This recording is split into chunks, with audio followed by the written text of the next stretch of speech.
Assalamualaikum. Cik Lan. Ya. Buat apa datang rumah saya ni? Saya nak kejut awak. Ingat awak belum bangun lagi. Ini dah masuk waktu awak nak kerja ni. Ini kan saya MC.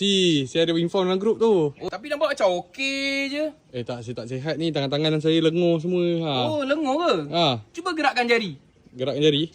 Oh, okey Boleh ni. So, klien kita ada minta kerja. Cik Lan, file ni nak hantar kat... Ini meja awak ni banyak abuk ni. Nanti lap Okey, Cik Lan dah siap ni Cik Lan. Oh, ya ke? Okey, ni ada next report.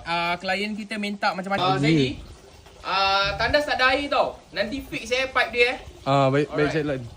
Zaidi, Ya Cik Lan. buatkan saya kopi. Cik Lan, ni rumah saya bukan office. Alah, kalau awak tak nak anggap saya sebagai manager pun, awak anggap saya sebagai tetamu pun tak apalah. Ui, sedapnya coffee tree ni. Awak punya ke? Saya punya, saya baru je beli. Oh, ada berapa banyak kat dapur tu? Ada 3 Besok paket. bawa datang office ya bos. Okey, baik. Bos, nak kopi tak? Okey. Zaidi, nanti tolong bantu untuk bos juga Kat rumah pun macam kat office. Cik Lan, ni Cik Lan, report Cik Lan minta semua dah siap lah. Okey. Saya dah boleh rehat dah kan. Alright, awak esok MC lagi Saya 3 hari MC. Oh, okey. Kalau macam tu esok pukul 8 saya datang.